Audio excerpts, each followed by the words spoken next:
매일 성경 묵상을 돕는 해설 가이드입니다. 안녕하세요. 묵상 코치입니다. 함께 읽고 나눈 말씀은 히브리서 11장 1절에서 12절까지 말씀입니다.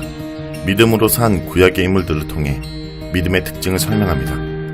믿음이란 소망하는 것들을 확신하며 지금 당장 보이지 않더라도 앞으로 나타날 것을 증거하는 것입니다. 그리고 그 믿음의 중심에는 하나님이 계십니다. 1절에서 7절에 읽겠습니다. 믿음은 바라는 것들의 실상이요 보이지 않는 것들의 증거니 선진들이 이로써 증거를 얻었느니라. 믿음으로 모든 세계가 하나님의 말씀으로 지은 줄을 우리가 아나니 보이는 것은 나타난 것으로 말미암아 된 것이 아니니라. 믿음으로 아벨은 가인보다 더 나은 제사를 하나님께 드림으로 우론자라 하시는 증거를 얻었으니 하나님이 그 예물에 대하여 증언하심이라. 그가 죽었으나 그 믿음으로써 지금도 말하느니라. 믿음으로 에녹은 죽음을 보지 않고 옮겨졌으니 하나님이 그를 옮기심으로 다시 보이지 아니하느니라. 그는 옮기기 전에 하나님을 기쁘시게 하는 자라 하는 증거를 받았느니라.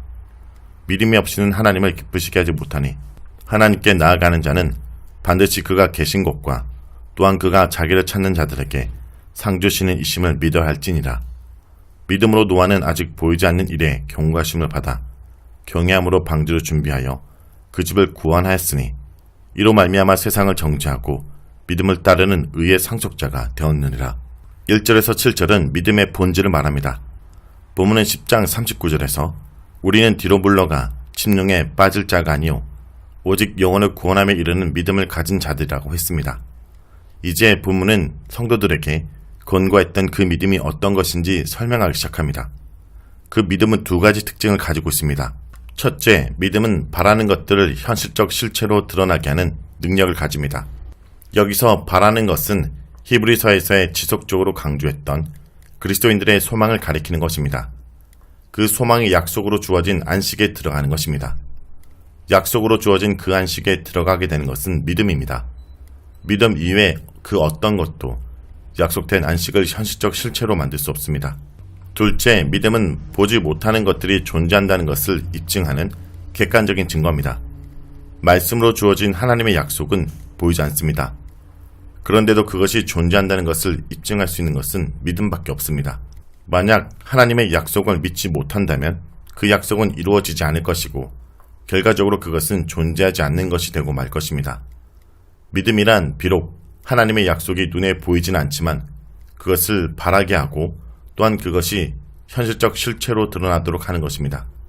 이것은 믿음의 특징이 눈에 보이는 세상의 것들을 바라보고 그것에 의지하여 살아가는 것이 아니라 보이지 않는 하나님과 그의 약속을 바라보고 인내하면서 앞으로 나아가는 것임을 말해줍니다. 믿음은 단지 내가 좋아하는 것이 반드시 이루어질 것이라고 굳게 확신하는 것이 아닙니다. 믿음은 그 근거가 하나님께 있고 하나님의 약속의 말씀을 바라보며 살아가는 것입니다. 3절은 세상을 보이지 않는 말씀에서 유래했다 라는 내용입니다. 믿음은 보지 못하는 것들의 증거라고 했는데 본문은 이에 대해 좀 더 자세히 설명하기 시작합니다. 본문은 모든 세계가 하나님의 말씀으로 창조됐다는 것을 잘 알고 있다고 말합니다. 그런데 그것을 어떻게 증명할 수 있을까요? 유일한 증거는 우리가 그것을 믿고 있다는 사실입니다.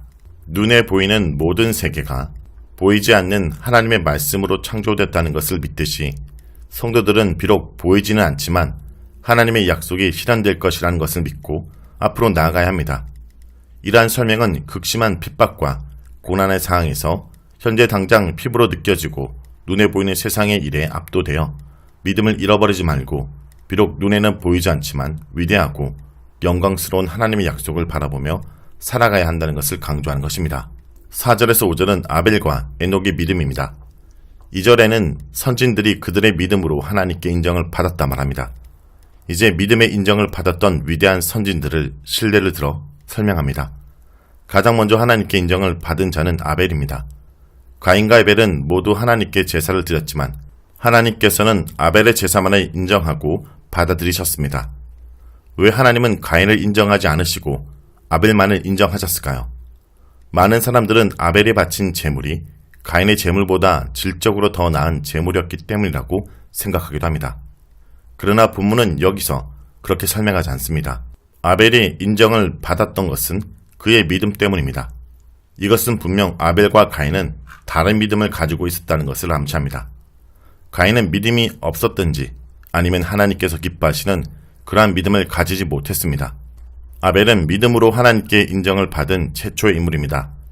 에녹의 믿음의 특징은 하나님을 기쁘시게 하는 것이었습니다. 에녹은 그러한 믿음으로 인정을 받아 죽음을 보지 않고 영원한 나라로 들어갔습니다. 믿음은 행위 그 이상입니다. 가인과 아벨은 동일하게 제물을 바치는 행위를 했지만 하나님은 그들의 행위를 보신 것이 아니라 믿음을 보셨습니다. 혹시 우리는 단지 어떤 종교적 의식적인 행위로만 만족하고 있지는 않습니까? 6절에서 7절은 노아의 믿음입니다. 믿음은 하나님을 기쁘시게 하는 것입니다. 본문은 하나님을 기쁘시게 하는 믿음에 대해서 구체적으로 설명합니다. 그것은 하나님이 존재하신다는 사실을 믿는 것이고 하나님은 자기를 찾는 자들에게 상을 주신다는 것을 믿는 것입니다. 하나님의 존재를 믿는다는 것은 그의 말씀이 반드시 성취될 것이라 믿는 것과 같습니다. 이러한 믿음으로 하나님께 인정받은 자가 바로 노아입니다. 그는 아직 보지도 못한 홍수 심판 경고를 들었습니다. 그는 하나님을 경외함으로 방주를 짓고 가족은 구원을 받았습니다. 하나님을 경외하는 노아의 믿음은 말씀에 순종하는 행동으로 드러났습니다. 노아는 아직까지 물로 세상이 심판을 받은 것은 본 적도 없고 그 말씀이 실현되기까지는 110년이나 더 기다려야 했습니다. 보이지 않는 일에 관한 말씀을 믿고 그렇게 오랫동안 방주를 지은 그의 믿음은 하나님을 기쁘시게 했습니다. 이러한 믿음은 그의 가족을 구원했고 한편으로는 믿지 않았던 그 세대 사람들을 정죄했습니다. 믿음의 행위는 믿지 않는 세상의 불의를 정죄하는 역할을 합니다. 다음은 8절에서 12절 읽겠습니다. 믿음으로 아브라함은 부르심을 받았을 때에 순종하여 장래의 유업으로 받을 땅에 나아갈세 갈 바를 알지 못하고 나아갔으며 믿음으로 그가 이방 땅에 있는 것과 같이 약속의 땅에 거류하여 동일한 약속을 유업으로 함께 받은 이삭 및 야곱과 더불어 장막에 거하였으니 이는 그가 하나님이 계획하시고 지으실 터가 있는 성을 바랬습니다. 믿음으로 사라 자신도 나이가 많아 단산하였으나 잉태할 수 있는 힘을 얻었으니 이는 약속하신 이를 미쁘신 줄 알았습니다. 이러므로 죽은 자와 같은 한 사람으로 말미암아 하늘의 허다한 별과 또 해변의 무수한 모래와 같이 많은 후손이 생육하였느니라. 8절에서 10절은 약속을 따라간 아브람을 말합니다. 믿음의 위인을 생각할 때 아브람이 빠질 수 없습니다. 아브람의 믿음의 특징은 약속에 따라 살아가는 미래지향적인 믿음입니다. 아브람이 부름을 받을 때 어디로 가야 할지 모른 채 앞으로 나아갔다는 것은 하나님 말씀에 대한 즉각적인 순종과 전적인 신뢰를 보여줍니다. 아브람이 약속된 땅에 도착했을 때에도 거기에 정착하지 않고 아직도 여행 중에 있는 나그네처럼 살았다는 것은 상당히 의외입니다. 왜 아브람은 약속된 땅에 도착했으면서도 여전히 낯선 땅에 있는 것처럼 떠돌아다니는 천막 생활을 했을까요? 아브람의 직업이 목자였기 때문에 양을 먹이기 위해 떠돌아다닐 수밖에 없었다고 생각하기도 할 수 있으나 본문은 여기서 아브람의 직업 문제에 관심을 가지고 있는 것이 아닙니다. 본문은 그가 여전히 나그네처럼 살았던 이유를 하나님이 지으실 도시를 바라보았기 때문이라 말합니다. 그런데 그 도시는 땅에 있는 것이 아니라 하늘에 있습니다.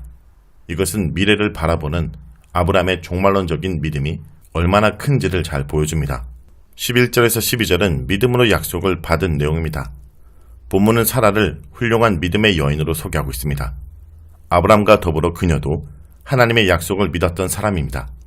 사라는 늙어서 이미 단산하였지만 믿음으로 잉태하는 힘을 얻었습니다.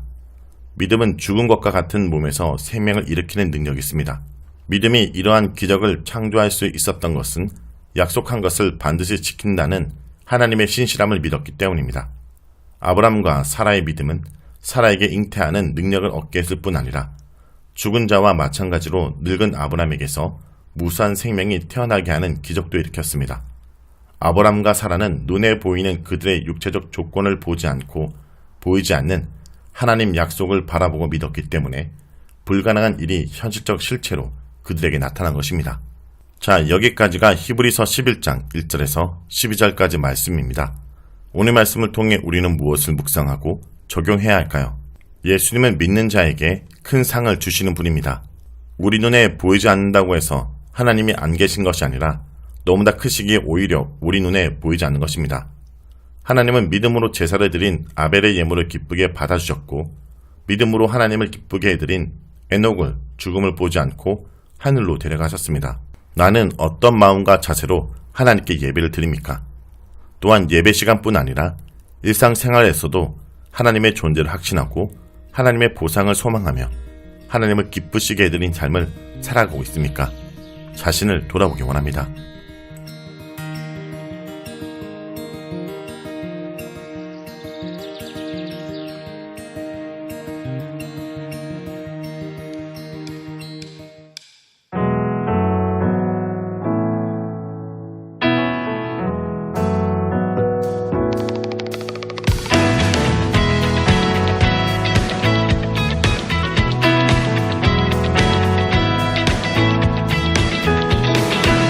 언제나 나의 등 뒤에서 우리를 도우시는 주님만을 바라보며 찬양하며 나아가길 원합니다. 함께 고백합니다. 나의 등 뒤에서, 나의 등 뒤에서 나를 도우시는 주. 나의 인생길, 나의 인생길에서 지치고 고나여 매일처럼 주저앉고 싶을 때 나를 밀어주시네. 일어나 걸어라, 일어나 걸어라, 내가 새 힘을 주리니. 아멘. 일어나 너 걸어라, 내 너를 도우리. 아멘. 할렐루야.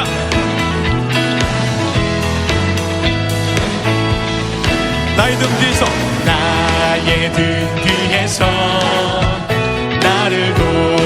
평안히 길을 갈 때 보이지 않아도 지치고 고나여 넘어질 때면 다가와 손내미시네. 일어나 걸어라, 내가 새 힘을 주리니. 일어나 너 걸어라, 내 너를 도우. 나의 등 뒤에서, 나의 등 뒤에서 나를 도우시는 주. 때때로 뒤돌아보며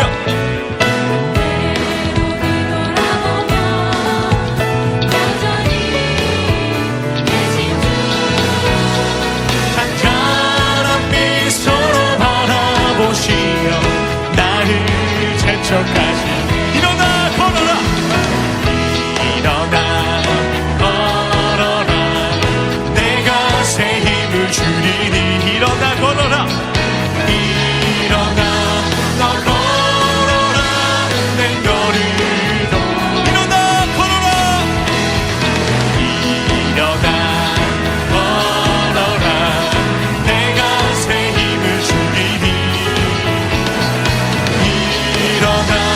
너 걸어라, 내 너를. 우리들의 목소리로 고백합시다. 일어나 걸어라,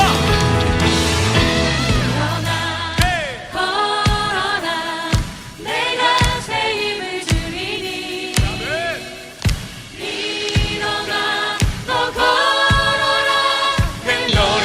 우리 마지막으로 일어나 걸어라, 일어나 걸어라, 내가 새 힘을 주리니.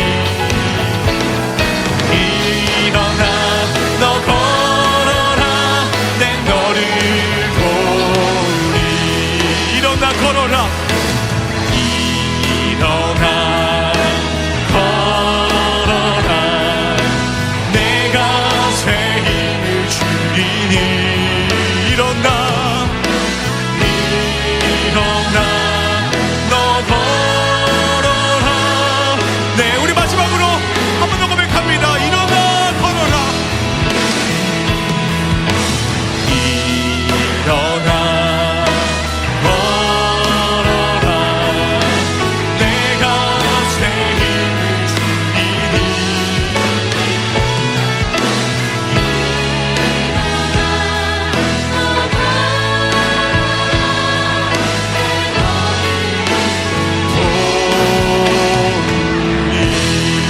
네.